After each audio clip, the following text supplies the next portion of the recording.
Buenas tardes. Del 13 al 25. Estábamos justo hablando con eso, de ese tema con Alicia. Del 13 al 25. O sea que la clase de principios, Alicia, sería el lunes siguiente. ¿Verdad que me fijo? 29. 28. El 27. Lunes 27. Lunes 27. Ahí está. Muy bien, ¿no? Sí, del 13 al 25, que el 25 es sábado. Claro, porque los sábados hay exámenes. Claro, está bien, está. Y el lunes 27 empezaríamos principios. Y serían las 3 clases, que serían 27, 29 1 de octubre. Y primero. Después sería el 4 de octubre la clase de la última esta de integración, interpretación, toda esa historieta. Sí. Con lo cual quedaría el parcial la siguiente. El miércoles 6. Miércoles 6 de octubre. Ese es mi cálculo. Sí, miércoles 6, claro. Voy a agarrar una lapicera y voy a anotar. Ahí va. Esa sería la estimación. Si no pasa nada raro. Porque la clase pasada estuvieron preguntando la fecha del parcial y también preguntaron de la lista.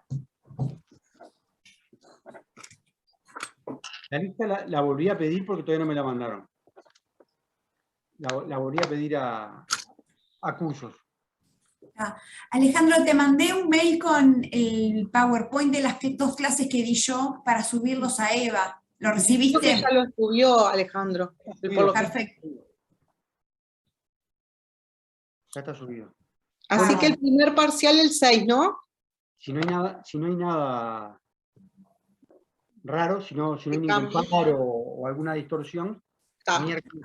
De repente lo podés poner en el chat. Sí. Ahora son conectados 42.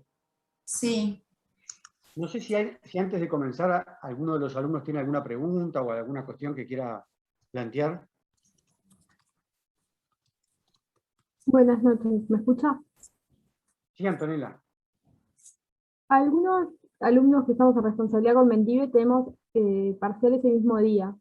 ¿Se podría cambiar para el viernes o no? Lo podemos pasar al viernes, sí, no hay problema. Muchísimas gracias. ¿Ustedes tienen alguna red de WhatsApp? Sí.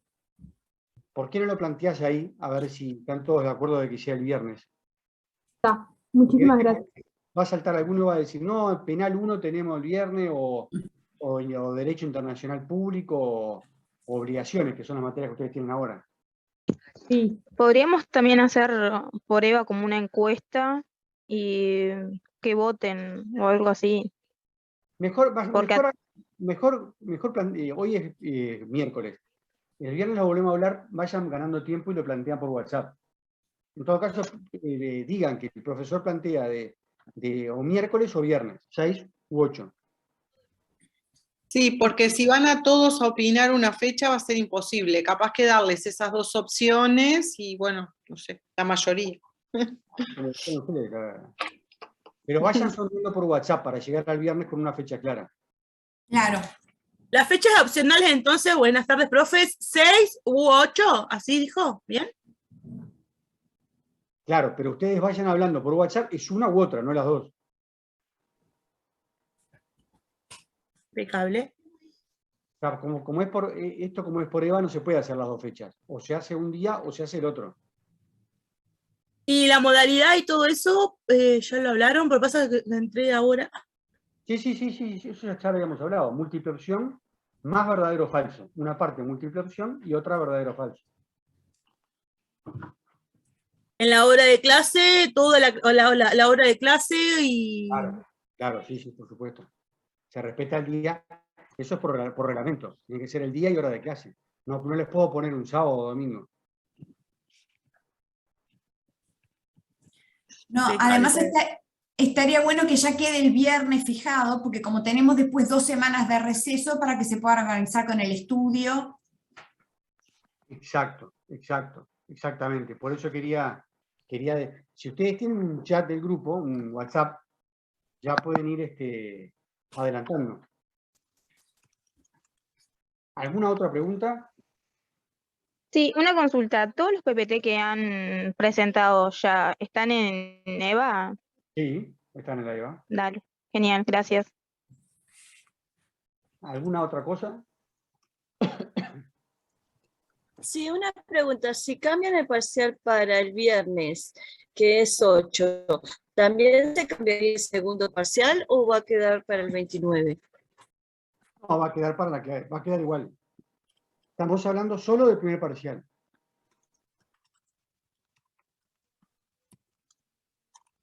Porque a mí me es indiferente. Bárbaro. Ustedes después nos cuentan, el viernes nos cuentan a ver qué opinión mayoritaria hubo por WhatsApp.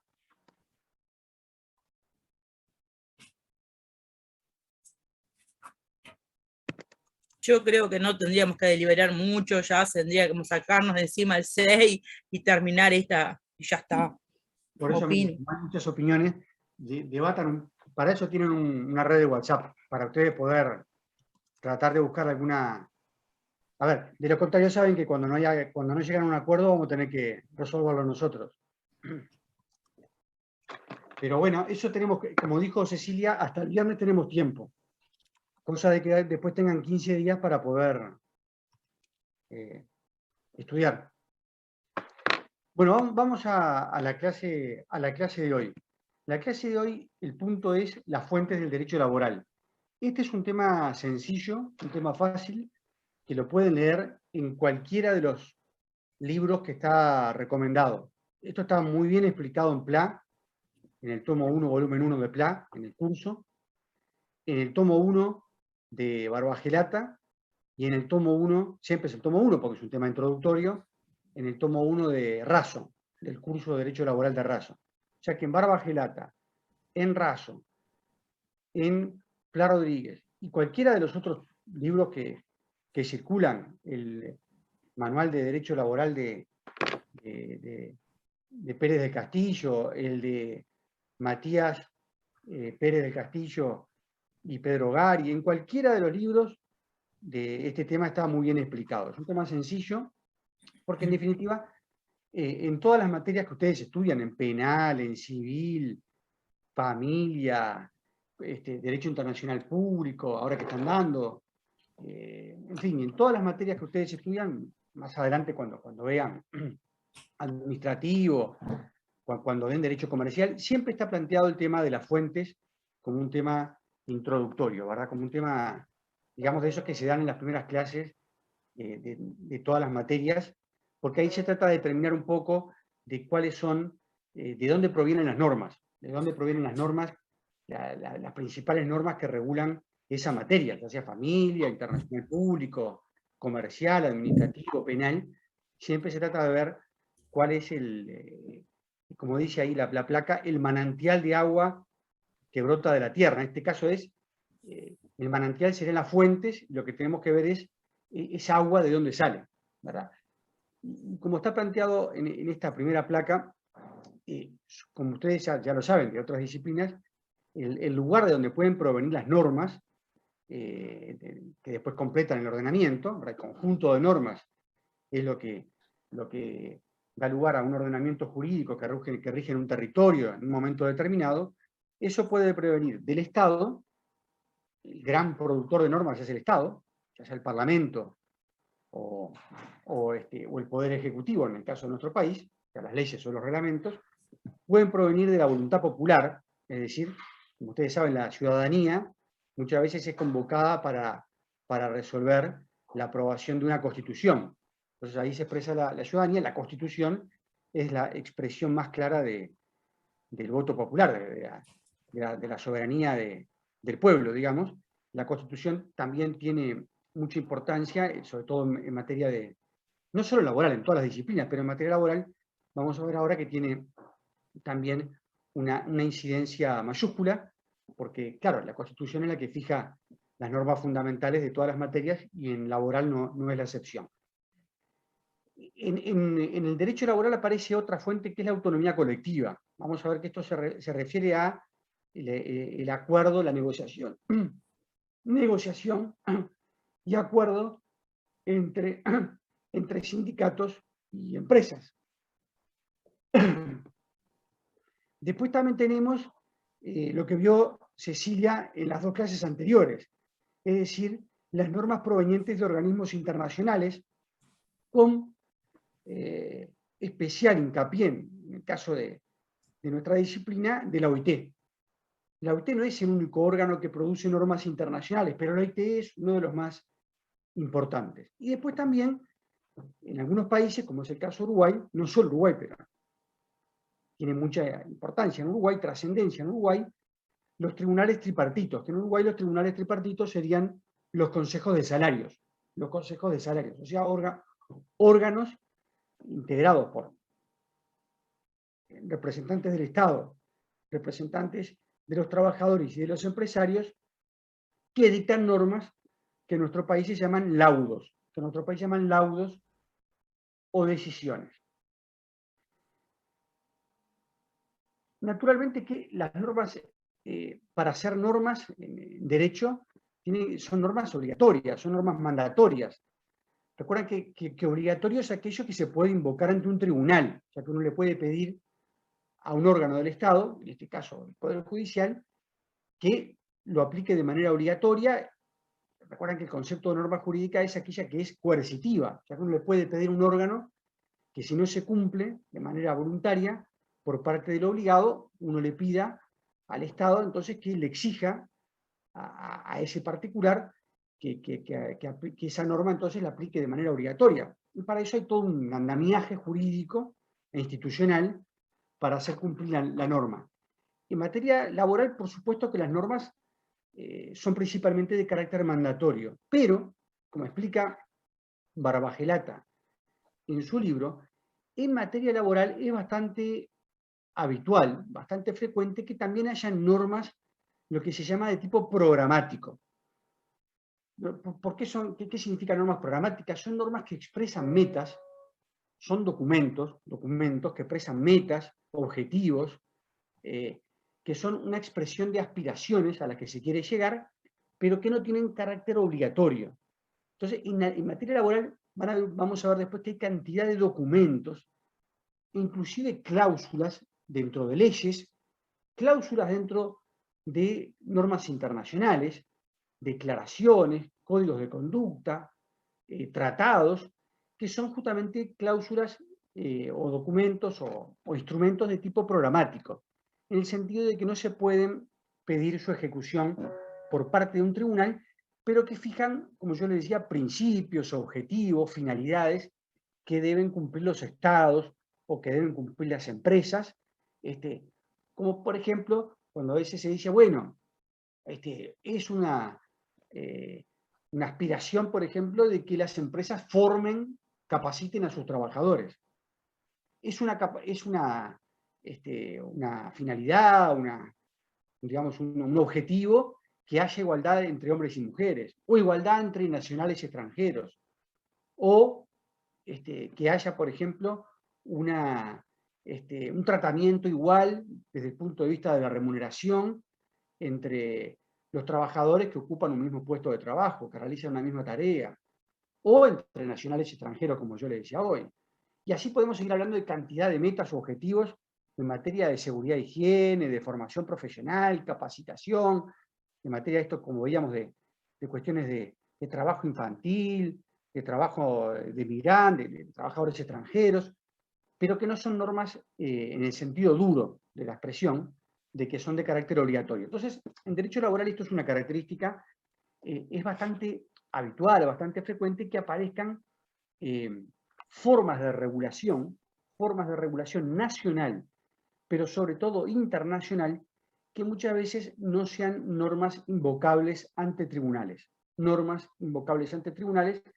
y que por lo tanto lleven al lugar a la aplicación de multas, la aplicación de sanciones, o la posibilidad de directamente que la justicia, si fuese una norma, por ejemplo, mandatoria, que le da al trabajador el derecho a cobrar un aguinaldo, y la empresa no paga el aguinaldo, imagínense que es una ley, la ley dice todos tienen derecho al aguinaldo, la empresa no paga el aguinaldo, si eso es una norma obligatoria, bueno, se puede hacer un juicio ante un tribunal, y si después no se no se cumple con la sentencia, el tribunal podrá embargar a la empresa, ejecutar cuentas de la empresa, ejecutar activos de la empresa, rematar bienes de la empresa y con eso pagarle al trabajador.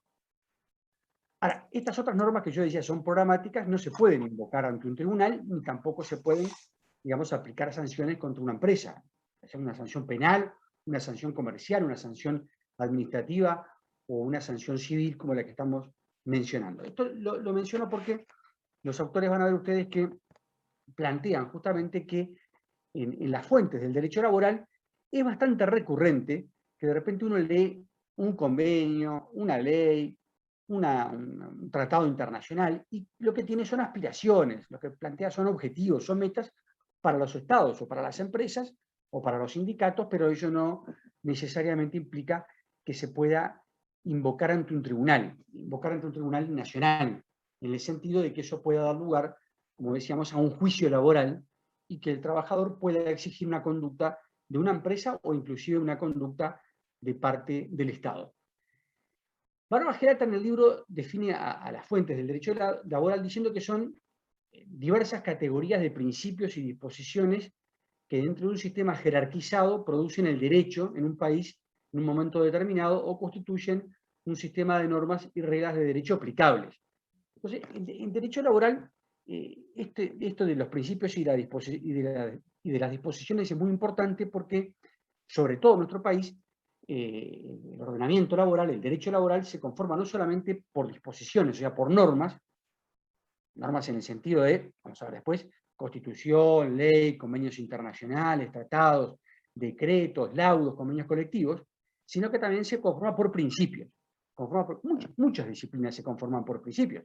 Derecho constitucional, inclusive también hay en derecho civil, pero en derecho laboral tiene una relevancia, una importancia, una trascendencia muy importante los principios. Los que entraron a primera hora habrán visto que estábamos hablando con Alicia Martínez, que ya después del receso de 15 días, va a hablar justamente de los principios del derecho laboral. Disculpe, tengo una consulta. El 50% del parcial va a ser sobre principios. Ya que esas 3 clases, si se las comieron, miden el parcial porque lo van a perder. ¿Por qué? Porque lo que va a explicar ella sobre los principios es un tema fundamental. ¿Hay alguien, creo que es Daniel, que quiere hacer alguna aclaración o complemento? Adelante, Daniel. Sí, buenas noches, profe. No, en realidad yo tengo una consulta en cuanto, ya que estábamos hablando de los consejos salarios, que son algo que se acuerda tripartitamente. Quería consultar por el tema de que hoy vi que la Cámara Empresarial estaba pidiendo para pagar por el 70% del laudo. Esto es sin tomar parte políticamente, pero quería consultarlo jurídicamente, a ver cómo afectaría esto ante los tribunales. Por ejemplo, la Cámara Empresarial, esto procede de alguna manera para reclamar ante un tribunal, ¿cómo puedo hacer si ya efectivamente, por ejemplo, me están pagando debajo del laudo del 100% y ahora quedo en un 90%? Por ejemplo, ¿cómo quedaría ante un tribunal para reclamar esto? ¿Procedería, no procedería? ¿Cómo sería esto? Sí, eso es un tema que lo va a estudiar en Laboral 2. De todas formas, te aclaro que eso que salió hoy en el diario no es que ya esté aprobado, sino que... No, sí, se planteó.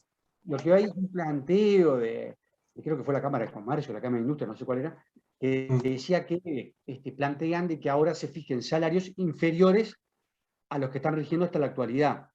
Pero no, sí. No es lo que dice, no está diciendo que se le baje el sueldo a la gente, sino que las personas que ingresen a trabajar en las empresas puedan ingresar cobrando laudos, o sea, montos inferiores a los que rigen hoy.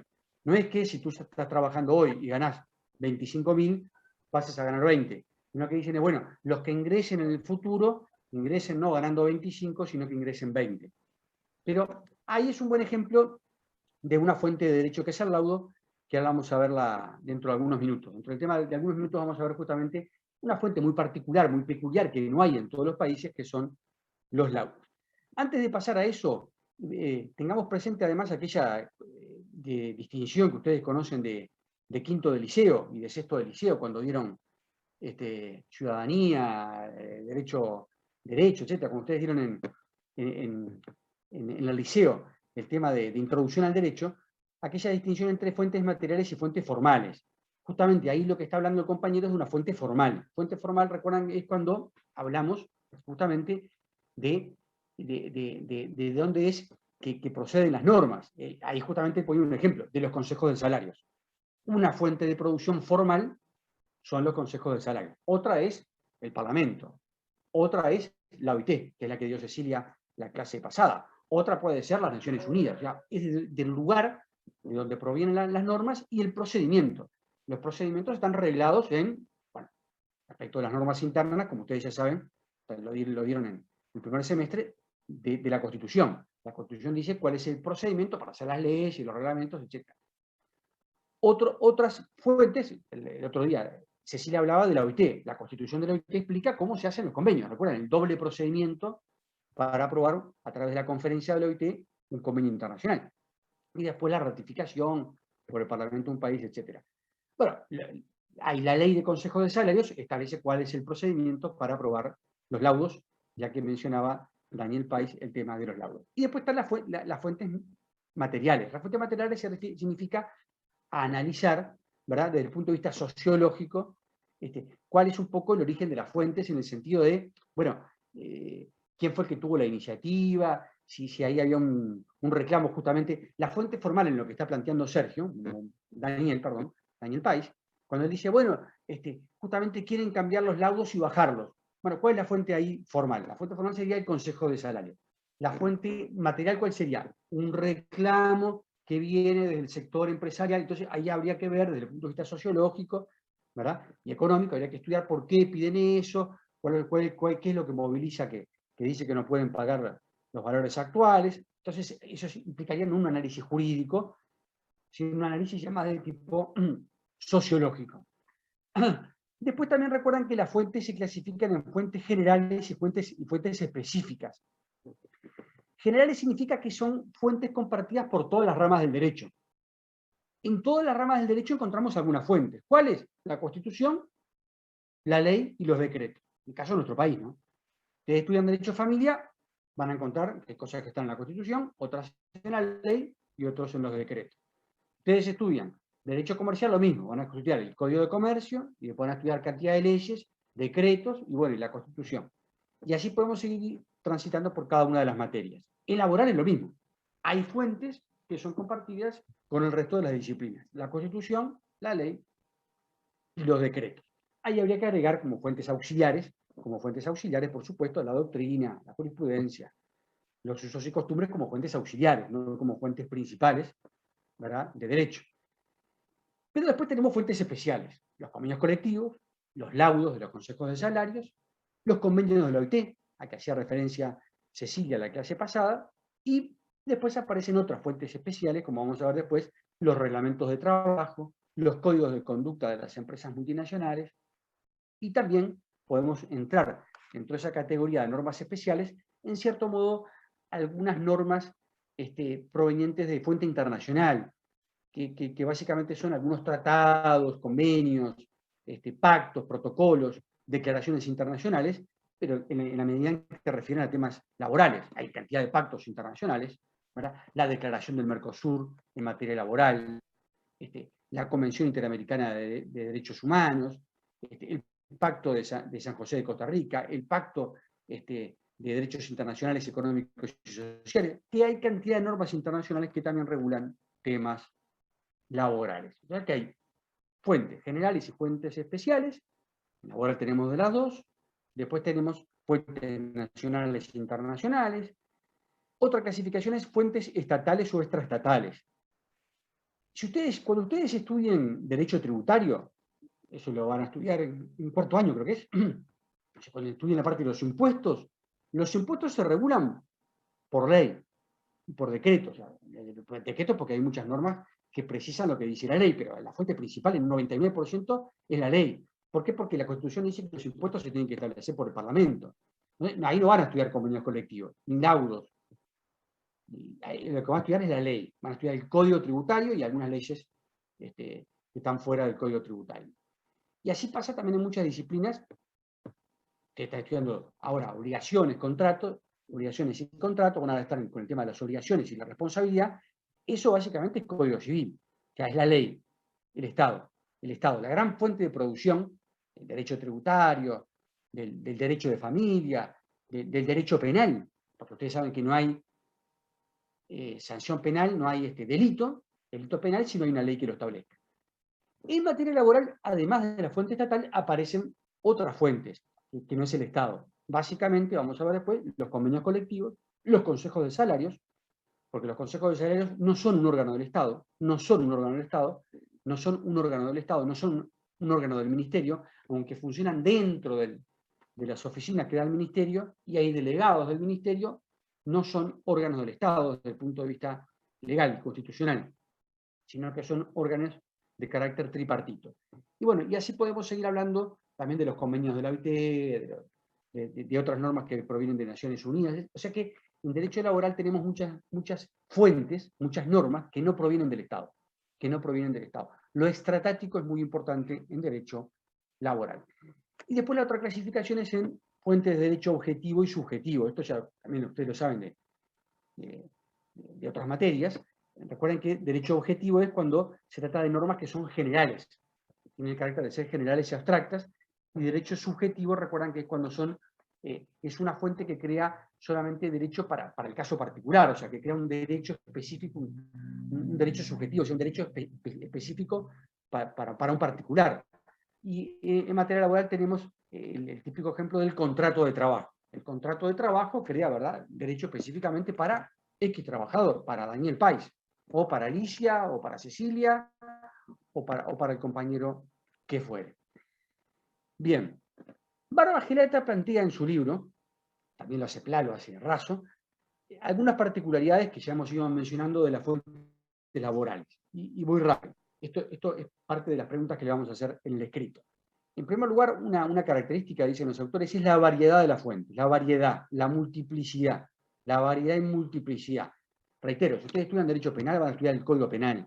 Estudian tributario, van a estudiar tributario, ya van a estudiar la ley. Materia laboral no es solamente la ley, es la ley, los laudos que decía el compañero, los convenios colectivos, los reglamentos de empresa, las normas de la OIT. O sea, hay una variedad de fuentes y una variedad de normas. Segundo, la importancia de las fuentes extraestatales. O sea, si bien obviamente la ley es muy importante, también son importantes los convenios colectivos, los laudos y las normas de la OIT.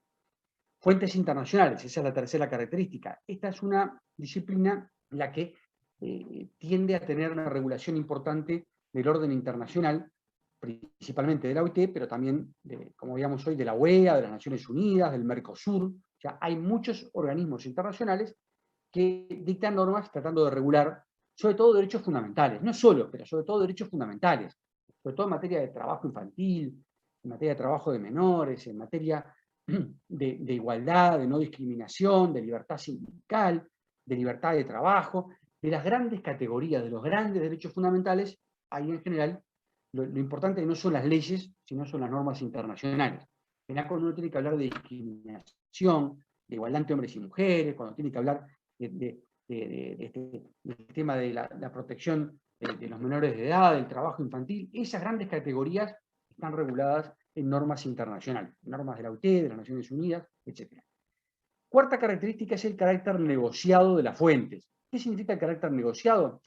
Que en general todas las normas, la ley, los decretos, bueno, ni que hablar los convenios colectivos, pero inclusive las leyes, inclusive, bueno, por supuesto las normas internacionales de la OIT, tienen carácter negociado, que tienen participación de los actores sociales. Léase los sindicatos y los empresarios. O sea, no hay norma que no... Es muy difícil que haya una norma, una ley, en la que el Parlamento no escuche a las cámaras y al PIT-CNT.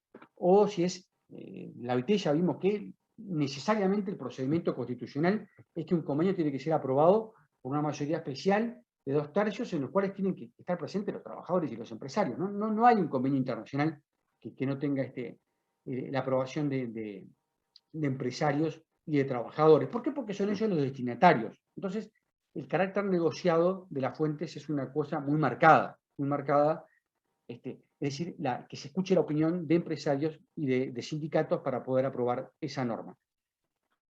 La quinta característica es lo que mencioné al principio, la importancia y la frecuencia de normas programáticas, de normas de promoción. Es bastante común que uno encuentre normas, instrumentos, documentos en el que aparezcan, como yo decía hoy, ese tipo de instrumento, de norma, en el que aparecen principios, objetivos, metas a cumplir por parte de los estados o por parte de las empresas, pero que no son obligatorios, sino que son, a ver, la condena que va a haber si no se cumple, la condena que va a haber que no se cumple, es una condena ética, una condena política, una condena ética, una condena política. Che, mirá, tal país, tal empresa no cumple con esto, pero no se va a poder ejecutar ante un tribunal ni mandar preso a nadie por no cumplir con esas normas de tipo programático, o la inspección donde trabaja Cecilia no va a poder aplicar una sanción. ¿Por qué? Porque son normas que establecen objetivos, principios, etc. Como yo le decía hoy, el caso es, lo deseable es que todas las empresas capaciten a los obreros. Lo deseable es que todas las empresas tengan sistemas de formación permanente para que vayan los trabajadores adquiriendo cada vez mayor empleabilidad o mejorando su técnica, su conocimiento, su idoneidad. Pero bueno, eso si no está establecido en una ley y de forma de que pueda ser invocable frente a un tribunal, no va a poder ser invocado por parte de los trabajadores. Y finalmente, como dice Barbagelata, es un ordenamiento, el derecho laboral, que se ordena a través de algunos principios que vamos a ver después, los va a ver Alicia dentro de algunas semanas, después del receso, ¿verdad? Que el ordenamiento laboral, las normas laborales, todo este conjunto de normas se ordena de una forma muy especial a través de dos grandes reglas que son la del sobrepujamiento y el principio de conservación. Eso lo vamos a ver, lo menciono solamente ahora en la clase al pasar. Eso implica que en caso de conflicto entre normas, o sea, si hay un caso en el que hay más de una norma aplicable al caso, más de una norma aplicable al caso, en principio se aplica aquella que es más favorable. Es decir, imagínense que ustedes trabajan en una empresa, trabajan en una mutualista, trabajan en la Asociación Española, y ahí la ley dice que, la ley general del país dice que todos los trabajadores tenemos derecho a 20 días de vacaciones por año. E imagínense que hay un laudo aplicable a las mutualistas que dice que la licencia es de 25 días. Bueno, ahí entonces, frente al caso concreto, hay un conflicto, porque hay una ley que dice 20 días para todos los trabajadores, pero dice que para las mutualistas son 25 días de licencia. ¿Cuál aplico? La más favorable al obrero. Eso van a ver que es lo que se llama la norma, el principio de la norma más favorable. Y después hay otro principio de ordenación de las normas, que se llama el principio de conservación, que en principio y como regla, todo esto que acabo de decir tiene excepciones que después vamos a ver, el principio de conservación también tiene excepciones, pero el enunciado, digamos, de ese principio, es que una vez que el trabajador tiene una posición, un beneficio, tiene una posición económica, digamos, adquirido a través de un contrato, de una ley, de una norma internacional, de un convenio colectivo, de un laudo, etcétera, etcétera, después no se puede desmejorar. Lo que planteaba el compañero hoy, lo que planteaba Daniel hoy. Si el laudo me dice que yo tengo, que soy capataz y gano 50.000 pesos por mes, soy capataz de la construcción y gano 50.000 pesos por mes, si después bajan el laudo, y el laudo dice 40, yo ya tengo una posición que debe conservarse, ya tengo un beneficio que debe conservarse. Los que ingresen con la aprobación del nuevo laudo, bueno, podrán ganar 40, pero a mí mi sueldo no se me puede tocar, digamos así. ¿Por qué? Porque se aplica el criterio de la conservación de las condiciones más beneficiosas. Es decir, una vez que el trabajador adquiere una posición, no puede ser rebajada. Esto después vamos a ver que tiene excepciones, pero por ahora quédense entonces con la idea esa de que si hay conflicto, se aplica la norma más favorable. Y segundo, que a su vez, si hay un cambio normativo, como estamos viendo este caso de los laudos, ese laudo no se desaplica, o más bien el laudo más peyorativo, el laudo menos favorable, no se le aplica al trabajador, sino que el trabajador conserva la posición más favorable. Esto como rasgos generales del sistema laboral. Rápidamente veamos entonces algunas condiciones aplicables a las fuentes del derecho laboral. O sea, reitero, estas son las características principales que vamos a poner nosotros en el escrito. Nosotros le podemos decir, por ejemplo, para que sea una idea, le podremos decir, las normas del derecho laboral se caracterizan por ser negociadas, verdadero o falso, le tendrán que decir verdadero. En el derecho laboral es bastante frecuente las normas programáticas, verdadero. En el derecho laboral la Constitución no sirve para nada, es falso. Y ese tipo de verdad de cuestiones así. Veamos entonces algunos rasgos de las fuentes del derecho laboral. La Constitución. Yo les decía que en derecho laboral también importa la Constitución porque, en el caso específico de nuestro país, desde el año 34, hay varios artículos que recogen principios fundamentales, que recogen derechos fundamentales para los trabajadores, que recogen y consagran derechos para los trabajadores y para los sindicatos. ¿Cuáles son esas normas? El 39, el 55, el 39, el 53, el 54, el 55, el 57, el 65. O sea, hay varias normas de la Constitución que desde el año 34, desde 1934, han, por decirlo de alguna forma, constitucionalizado el derecho laboral, reconociendo tanto derechos individuales como derechos colectivos. Recoge tanto derechos individuales como derecho colectivo. Por ejemplo, se recoge el derecho al trabajo, la libertad de trabajo, se recoge el derecho a la justa remuneración, el derecho al descanso semanal, el derecho a la limitación de la jornada. Se recoge también, en el caso de los trabajadores rurales, el derecho a que, además de la justa remuneración, a que se les dé vivienda y alimentación en caso de vivir en el mismo establecimiento rural. Se establece el derecho a la seguridad y a la higiene.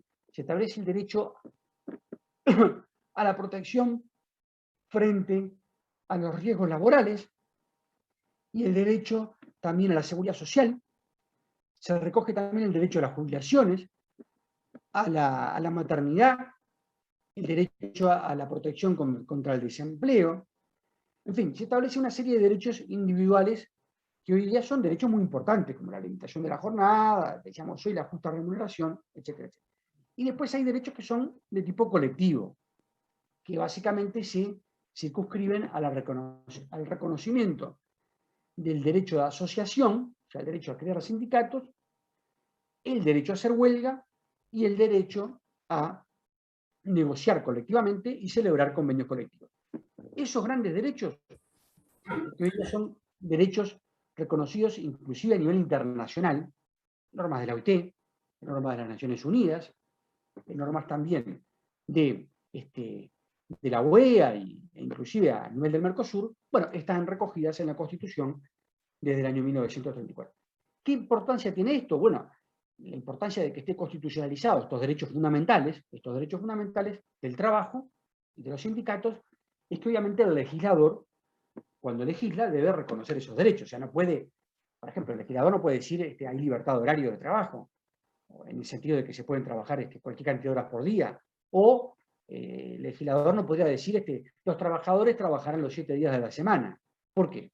Porque hay un freno constitucional, una limitación constitucional al reconocer el derecho a estos beneficios y limitaciones a estos derechos que acabo de mencionar. O sea que nuestro país forma parte de un proceso que es internacional, que existe en el mundo desde 1917, en Uruguay desde el 34, que es constitucionalizar algunos derechos que, en el caso de nuestra ciudadanía, ¿verdad?, nuestra población, ha considerado que son importantes.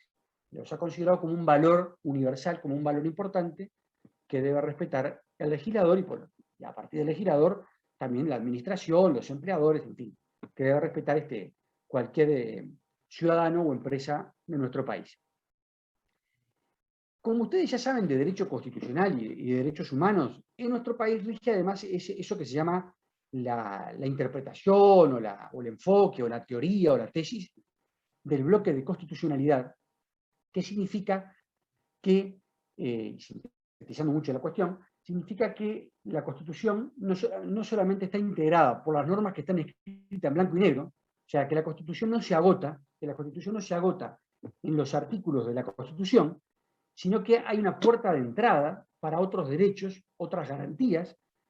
Usted recuerda que el artículo 72 y el 332 dice que hay que reconocer aquellos otros derechos y garantías que son inherentes a la personalidad humana o que derivan, recuerdan, de la forma republicana de gobierno o que derivan de las doctrinas más recibidas, etc. Bueno, entonces, por esa puerta de entrada es que se cuelan en la Constitución otros derechos fundamentales, otros derechos humanos laborales, que están reconocidos a nivel internacional, que están reconocidos en normas internacionales o que, digamos, son reconocidos por la doctrina y la jurisprudencia de manera unánime, de manera, digamos, inapelable, de manera inequívoca. Un ejemplo de esto es el derecho a la privacidad o la intimidad del trabajador en el centro de trabajo. El derecho a la privacidad y la intimidad del trabajador. Si yo a ustedes les pregunto, a ver muchachos, para la clase que viene, díganme cuál es el artículo de la Constitución que recoge el derecho a la imagen del trabajador. Y que por lo tanto el empleador, por ejemplo, no puede sacar una foto a Cecilia cuando está trabajando y después con eso usarlo para hacer publicidad. No sé, imagínense que se trabaja en una fábrica de pasta, ¿verdad? Y entonces a Cecilia o a Alicia le saca una foto, imagínense que son vendedoras de la fábrica de pasta, entonces un domingo mientras están trabajando en el mostrador, vendiendo, la empresa le saca una foto y después con eso ellas se encuentran que sin su autorización están utilizando la imagen de ellas para hacer publicidad de la fábrica de pastas y aparecen, yo qué sé, en la televisión o aparecen en el diario.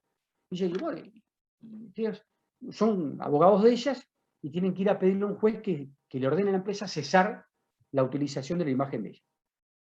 Entre otras cosas, y ustedes, imagínense que, bueno, ustedes van a decir, no, pero eso está en el Código Civil, está bárbaro. Pero les pregunto, en la Constitución eso está regulado. Búsquenlo y no lo van a encontrar. Pero sin embargo, todos ustedes me van a decir seguramente, no, profesor, pero la privacidad, la intimidad y el derecho a la imagen es un derecho constitucional. Sí, pero no está legislado. Bueno, ¿por dónde entra? Por el artículo 7 y 72 de la Constitución. Hoy día nadie duda de que aunque la Constitución no lo diga en blanco y negro, eso es un derecho reconocido, porque es un valor, ¿verdad?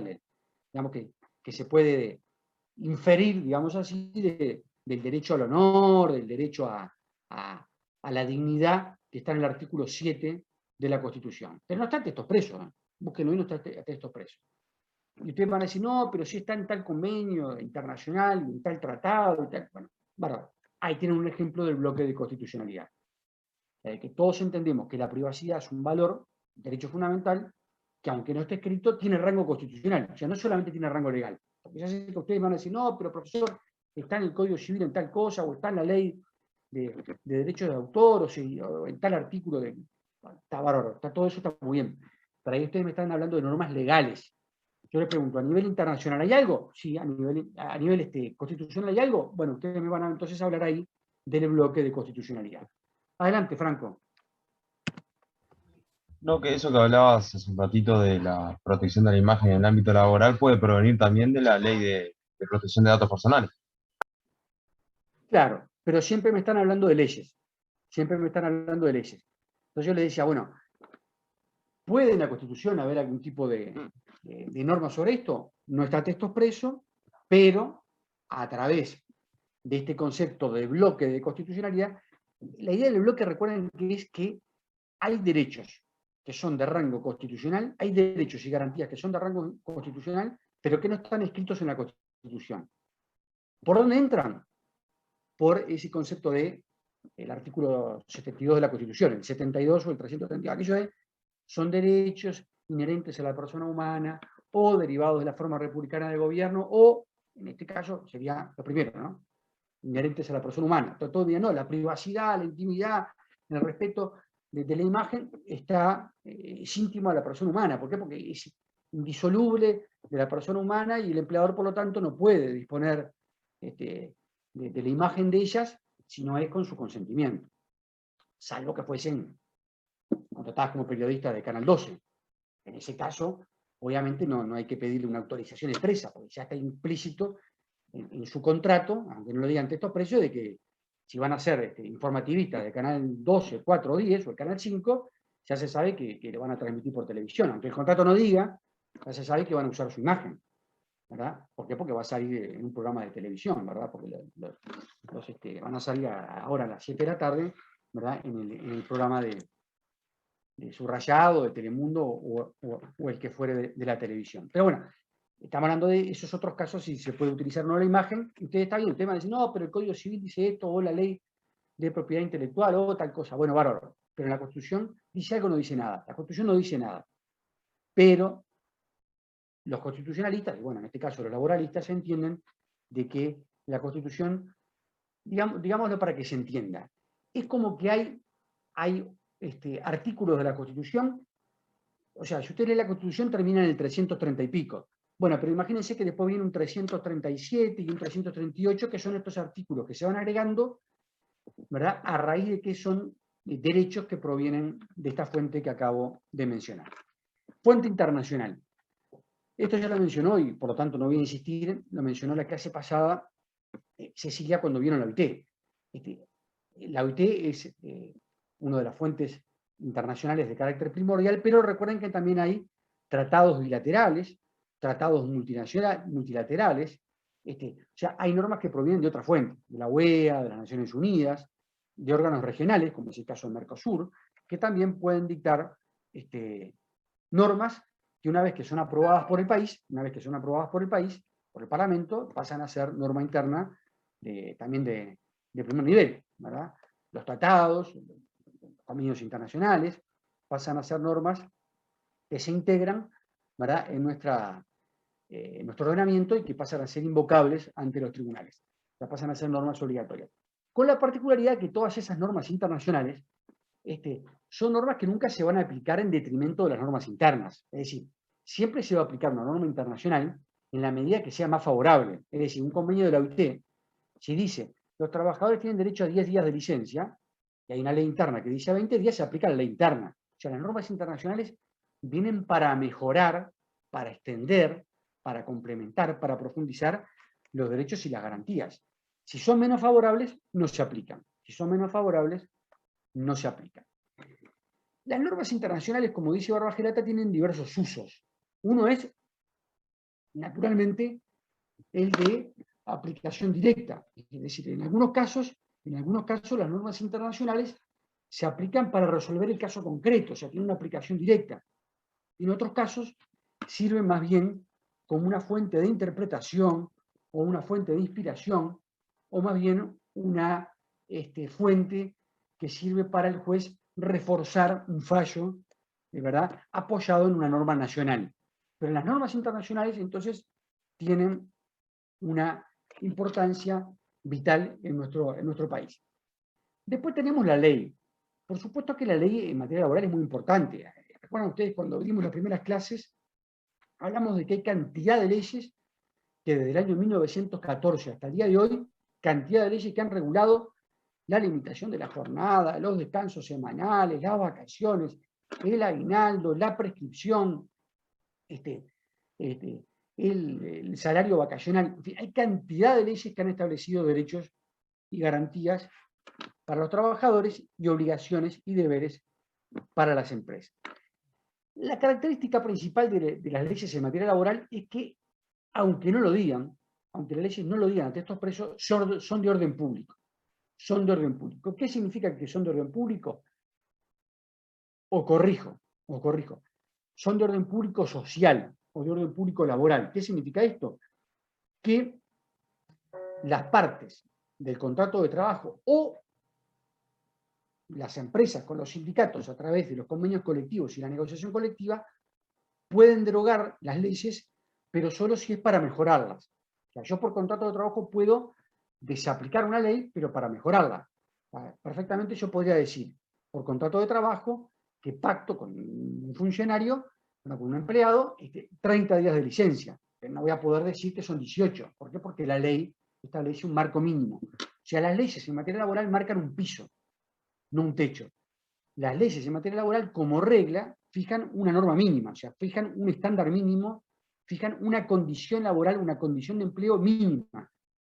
¿Qué significa mínima? Que puede ser superada por negociación colectiva, por consejo de salarios o por contrato individual de trabajo. Esa es un poco la característica principal.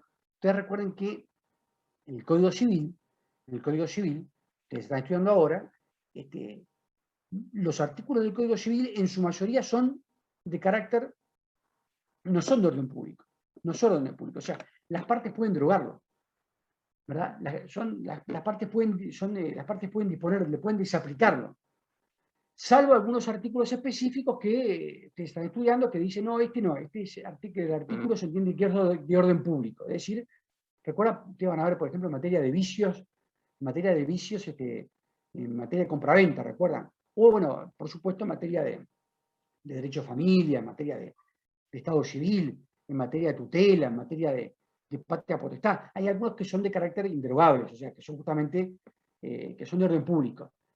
Pero todo el resto de las normas, las partes pueden decir por contrato, no, todo el Código Civil esto no rige, todos estos artículos del Código Civil no rigen en un contrato. En materia laboral eso no es así, o sea, las leyes no se pueden derogar, salvo para establecer algo más beneficioso. Bien.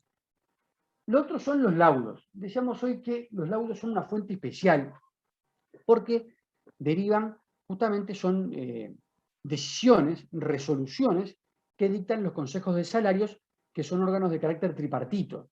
Recuerdan que la ley de consejos de salarios, la 10.449, del año 43, justamente estableció que en cada rama de actividad, el Poder Ejecutivo dicta un decreto y establece diversas ramas de actividad. Hoy día hay 23 ramas de actividad privada, ¿verdad? Está el comercio, la banca, el transporte, las actividades gremiales y deportivas, los servicios, la industria alimenticia, en fin, y esos 23 grupos, servicio doméstico, sector rural, y después a su vez esos 23 grupos se dividen en innumerable cantidad de subgrupos. Hay como 280, creo que son subgrupos en total. Bueno, para cada subgrupo entonces se crea un consejo tripartito, 3 delegados del gobierno, 2 de los empresarios, 2 de los trabajadores, que dictan, una vez que son convocados por el gobierno, eso pasa habitualmente cada 2 años, pero la periodicidad la fija el gobierno, en consulta. En realidad, eso se hace en consulta con los empresarios y los trabajadores en el ámbito del Consejo Superior Tripartito, el Consejo Superior, que es un órgano de gobernanza integrado por el Estado, por los sindicatos, el PCNT y por las cámaras empresariales, se reúnen y dicen, bueno, vamos a negociar cada 2 años, o cada 3 años, o cada 1 año. En general es cada 2 años. Y bueno, y ahí entonces para cada sector de actividad se dicta un laudo. Que ese laudo es obligatorio, tiene fuerza de ley, digamos así, tiene fuerza de ley, por decirlo de alguna forma, que tiene carácter mandatorio, obligatorio, para ese sector de actividad. Para la mutualista, está en el sector salud, para un banco, si es la banca, para, no sé, una tienda, si es en el sector comercial, etcétera, etcétera, etcétera. ¿Qué características tienen estos laudos? Estos laudos, la característica que tienen es que rigen por ese periodo determinado y fijan lo que decía el compañero: salarios mínimos, categorías laborales y aumentos porcentuales de salarios. Eventualmente, muchas veces también los laudos contienen otras condiciones laborales, otros beneficios. Prima por presentismo, prima por antigüedad, nocturnidad, en fin, pueden establecer cantidad de beneficios si existe acuerdo entre las partes. Después, en materia laboral también son muy importantes los convenios salariales, los convenios colectivos. Los convenios colectivos, ¿qué diferencia tienen con los consejos de salarios, con los laudos? Bueno, los laudos, como yo les dije, son dictados por un órgano tripartito. Los convenios colectivos son bilaterales, o sea, son un acuerdo entre empresa y sindicatos. Entre empresa y sindicato. Ahí no interviene el Estado. El Estado no vota, o sea, el Estado vota en los consejos de salarios, esos que decíamos que fijan, esos laudos que fijan los salarios mínimos y las categorías, y los aumentos porcentuales. Pero a veces, por empresa o por rama de actividad, después vamos a ver, o por rama de actividad, muchas veces se celebran convenios, que son productos de una negociación. Y esos convenios colectivos, entonces, van a ser también una fuente de derecho muy importante porque van a establecer las condiciones de empleo en las cuales las empresas van a tener que cumplir dentro de esa empresa o rama de actividad cuando contrata a trabajadores. O sea, también son de carácter obligatorio, también son de carácter general, y es una fuente muy importante porque a través de la negociación colectiva se permite mejorar la ley, complementar la ley, profundizar la ley y los convenios internacionales del trabajo, y a su vez particularizar, singularizar, ¿verdad?, las condiciones de empleo para una empresa o sector de actividad. Para una empresa o sector de actividad. Por ejemplo, de repente, ¿verdad?, los trabajadores de CONAPROLE, que tienen un sindicato muy fuerte, además de la ley, además de los convenios de la OIT, además del laudo que pueda haber para todo el sector lácteo, de repente se sienta el sindicato de CONAPROLE con la empresa CONAPROLE y dice, bueno, mirá, además de esto nosotros queremos tener un presentismo. ¿Por qué? Porque en el laudo y en la ley no hay presentismo. Entonces queremos que el que no falte en la semana, en el mes, tú le des 5.000 pesos por mes. No, pero no tenemos plata. Bueno, al final de una negociación se llega y se pagan 4.000 pesos por mes de presentismo. Eso es un beneficio exclusivo de una empresa, a través de un convenio colectivo. O sea que, naturalmente, los convenios no son obligatorios. O sea, las negociaciones, vamos a ver después, no siempre llegan a buen fin, no siempre se llega a un convenio colectivo. Pero muchas veces, entonces, en las empresas o en los sectores de actividad hay convenios por empresa o por sectores que complementan, que desarrollan, que profundizan, ¿verdad?, las negociaciones que pueden haber por rama de actividad o que puedan haber a través de la ley. La ley lo que trata de hacer en general es establecer grandes beneficios, estándares, digamos, de carácter nacional. Bueno, para ir finalizando, el reglamento de taller. No es obligatorio, pero muchas veces en las empresas, sobre todo de carácter industrial, no necesariamente en la industria, pero en general los talleres, en las industrias, las empresas les interesa establecer algunas pautas que deben cumplir los trabajadores dentro de la empresa.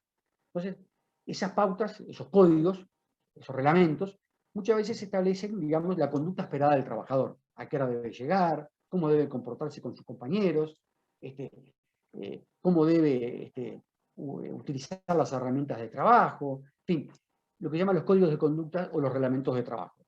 Esto no es obligatorio, muchas empresas no tienen código de conducta, no tienen reglamento de trabajo, pero cada vez es más común que hayan reglamentos sobre consumo de drogas, reglamentos sobre comportamiento ético, reglamentos sobre consumo de alcohol, reglamentos sobre acoso sexual, reglamentos sobre acoso moral, reglamentos sobre discriminación. O sea, muchas veces hay protocolos o hay códigos de conducta o códigos de trabajo sobre los derechos y los deberes que tienen los trabajadores en el centro de trabajo. En este caso, fíjense ustedes que es una reglamentación no de carácter sectorial, tampoco es un contrato de trabajo, tampoco es una relación, no es un acuerdo individual, sino que es un reglamento que hace la empresa para el centro de trabajo, para el taller, para la oficina, para determinado centro de trabajo. Como dice Barbagelata, entonces es un conjunto de normas ordenadas relativas al trabajo que rigen dentro del establecimiento. Y que eso, como dice Barbagelata, es producto del poder de dirección. O sea, al empleador le dice, no, mira, esta gente llega todos los días tarde, o se van a cualquier hora, o faltan al trabajo y no avisan. Bueno, entonces vamos a ordenar todo esto. En un documento vamos a establecer, si faltan, a quién tienen que avisarle. ¿Verdad? A qué correo electrónico, a qué WhatsApp, a quién tienen que avisar, con cuánta antelación hay que avisar. Después el papel del certificado de enfermedad, a quién hay que mandarlo. Y si se casan, cuántos días antes tienen que avisar y a quién tienen que mandarlo. Y si van a tomar licencia por estudio, a quién hay que avisarle. Y así lo mismo con las faltas. Bueno, entonces se van creando reglamentos de trabajo que regulan esto de que no puedo insultar a un compañero, que no puedo insultar a un proveedor, que no puedo tomar más golpe de puño, que si me dan la computadora lo tengo que utilizar para el trabajo, que no puedo navegar por internet y estar todo el día colgado en la página de ovación para ver a quién va a jugar mañana en Uruguay, si juega si juega el otro. O sea, un poco la reglamentación del uso de los instrumentos de trabajo. Eso se llama entonces el reglamento de trabajo. Y bueno, como en todas las disciplinas, también hay fuentes supletorias que son básicamente la doctrina y la jurisprudencia. La doctrina y la jurisprudencia en materia laboral también son muy importantes. ¿Por qué son importantes la doctrina y la jurisprudencia? Bueno, son importantes básicamente, no solo, pero básicamente porque en nuestro país, como no tenemos código de trabajo, esto ya lo explicamos varias veces, como no tenemos código de trabajo, entonces suele suceder que ese vacío se llene a través de opiniones doctrinarias y jurisprudenciales. justamente la doctrina y la jurisprudencia en nuestro país crearon los principios del derecho laboral. Crearon los principios. Entonces, acá vuelvo a lo del principio, a lo del inicio, al inicio de la clase. En materia laboral, además de la Constitución, además de las normas de la OIT, además de los tratados de las Naciones Unidas o de la UEA o de quien sea, además de las leyes del Parlamento, además de los decretos del Poder Ejecutivo, además de los laudos de los consejos de salario, además de los convenios colectivos que puedan haber firmados por los sindicatos y las empresas, también es importante los principios. Los principios vamos a ver después que los principios no es que establezcan garantías, derechos para los trabajadores, sino que los principios en realidad vamos a ver que son después grandes lineamientos, grandes líneas directrices, grandes orientaciones, más que nada para el juez, para resolver casos concretos, para resolver, digamos así, son como enfoques, orientaciones, directrices que le van a servir al juez para interpretar y resolver casos concretos. Pero en materia laboral son importantes porque, frente a los vacíos, muchas veces recurrimos a resolver justamente determinadas situaciones o determinados conflictos a la luz de los principios del derecho laboral, que vamos a ver después que son el principio protector, el principio de continuidad, el principio de irrenunciabilidad de las normas. Entonces, por ejemplo, yo les digo a ustedes, bueno, a ver, ¿es válido que un trabajador pacte con la empresa, por ejemplo, que renuncia al aguinaldo? Ustedes me van a decir, no, eso no se puede renunciar al aguinaldo, eso es ilegal. Bueno, yo le pregunto, ¿de dónde surge de la ley de aguinaldo que no se puede renunciar? Ustedes de repente van a la ley, ven todos los artículos y la ley no dice nada. Van a ver después que la ley les va a enseñar que en materia laboral no se puede renunciar por contrato de trabajo a las leyes. ¿Por qué? Justamente porque está ese concepto de la irrenunciabilidad. ¿Por qué? Porque vamos a ver que eso viene un poco en la elaboración doctrinaria y jurisprudencial, que parte de la base de decir, bueno, hay un sujeto que es más débil, es el trabajador, el cual por lo tanto podría ser presionado por la empresa en un documento, en un contrato, en un documento para renunciar a ciertos beneficios. Entonces, de esa manera, este principio trata de tutelar, de proteger al trabajador para que en una negociación con la empresa no renuncie a derechos que puedan estar establecidos en convenios, en leyes, en laudos, etcétera, etcétera. Y así podemos seguir hablando de varios principios del derecho laboral. Este es entonces el panorama de las fuentes del derecho laboral. De esto, es un tema sencillo de estudiar, retengan un poco sobre todo lo que yo les decía al principio, ¿verdad? Las características principales que tienen las fuentes del derecho laboral, que es lo que nosotros podemos preguntar en ese múltiple opción o en ese verdadero o falso que les vamos a preguntar, bueno, o el 6 o el 8 de octubre, en función de ese referéndum que van a hacer ustedes por WhatsApp y que nos van a contestar el próximo viernes. El próximo viernes vamos a ver el tema del contrato de trabajo. El contrato de trabajo, ese es otro tema muy sencillo. Ahí solamente vamos a hacer una presentación de cuáles son los elementos del contrato de trabajo. Eso, Pla Rodríguez es el que lo explica mejor. Pla Rodríguez, ahí saltamos, cambiamos de volumen. Ahí pasamos al tomo 1, al tomo 2, volumen 1. El tema del contrato de trabajo, y hay que dejar el tomo 1, y pasamos al tomo 2, volumen 1, pero también lo pueden leer en el libro de Juan Raso, eso está en el tomo 1, y también lo pueden leer en Barbagelata, en el tomo 1, pero el que lo explica mejor, ¿verdad? Los elementos del contrato de trabajo, eso es, está muy bien explicado en Pla Rodríguez, está muy bien explicado en Pla Rodríguez. Pero bueno, antes de terminar, cuénteme, que todavía tenemos 5 minutos, cuénteme preguntas o cosas que ustedes quieran decir sobre el tema de las fuentes del derecho laboral. A ver qué dudas hay o qué cosas tienen ustedes para agregar. No sé, Alicia o Cecilia, si me olvidé de algo o si quieren complementar algo. Creo que está correcto, completo. No sé si alguno quedó con alguna duda, pero fue muy claro.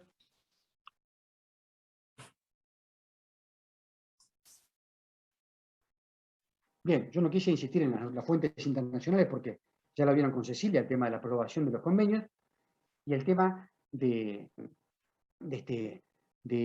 los consejos de salarios, es un tema que ustedes lo van a ver después en Laboral 2. Acá reitero, y con esto terminamos la clase, que lo importante del tema este de las fuentes, ustedes retengan un poco las particularidades de las fuentes, ya que después el tema específico de cada uno de funcionamiento de cada una de las fuentes, laudos los van a ver en Laboral 2, cuando ustedes estén en cuarto año. Y el tema de analizar, por ejemplo, los convenios colectivos, lo vamos a ver más adelante en este curso, en el caso del mes de noviembre, cuando veamos justamente con los convenios colectivos, ya que ahora no es importante que ustedes retengan ahora los elementos del convenio colectivo, cosas por el estilo, ya que eso lo vamos a ver después más adelante. Reitero que el tema de las fuentes, lo importante es lo que dije al principio, retengan las particularidades, porque eso es lo que les vamos a preguntar en el parcial del mes de octubre. Bueno, nos vemos entonces el próximo viernes con el tema contrato de trabajo. Buenas noches.